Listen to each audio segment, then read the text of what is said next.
सिर्फ एक मूवी के कमिटमेंट के लिए वो 4 साल तक अपनी फैमिली से दूर रहा। 5 साल तक उसने उस मूवी के अलावा कोई और मूवी साइन ही नहीं की। उन 5 सालों में बहुत सारे एडवर्टीजमेंट के ऑफर थे, लेकिन उसने एक भी एडवर्टीजमेंट का ऑफर एक्सेप्ट नहीं किया। हालात ये थे कि 5 सालों में वो बैंकरप्ट हो गया था। बहुत सारे एडवर्टीजमेंट वाले उसे एडवांस में पैसा देने को तैयार थे।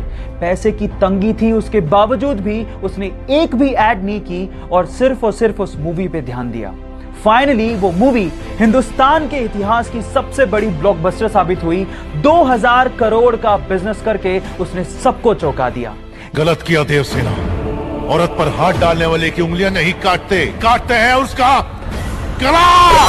Yes, I am talking about Baahubali और स्टार एक्टर का नाम है प्रभास। सो गाइज, सीखने लायक ये है, if you are committed towards anything you will be successful one day. महज 21 साल का था तो डॉक्टर्स ने उसे कहा कि उसे मोटर न्यूरॉन जैसी खतरनाक लाइलाज बीमारी है। इस बीमारी की वजह से इंसान का उसकी मांसपेशियों से कंट्रोल खत्म होने लगता है। धीरे धीरे वो अपंग हो जाता है और फाइनली उसकी मृत्यु हो जाती है। डॉक्टर्स ने उसे कहा कि वो 2 साल से ज्यादा तक जिंदा ही नहीं रह सकता, लेकिन फिर भी अपनी जीने की इच्छा शक्ति की बदौलत उसने मृत्यु को हरा दिया। वो अपंग जरूर हुआ, लेकिन 50 साल तक जिया।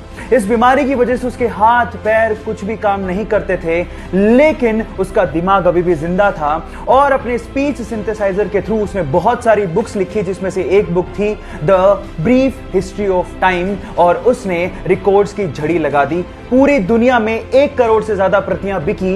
Yes, I am talking about Stephen Hawkings, जिनका कहना है कि लाइफ में बहुत सारी कठिनाइयां होंगी, लेकिन फिर भी आप कुछ ना कुछ कर सकते हो और सफल हो सकते हो।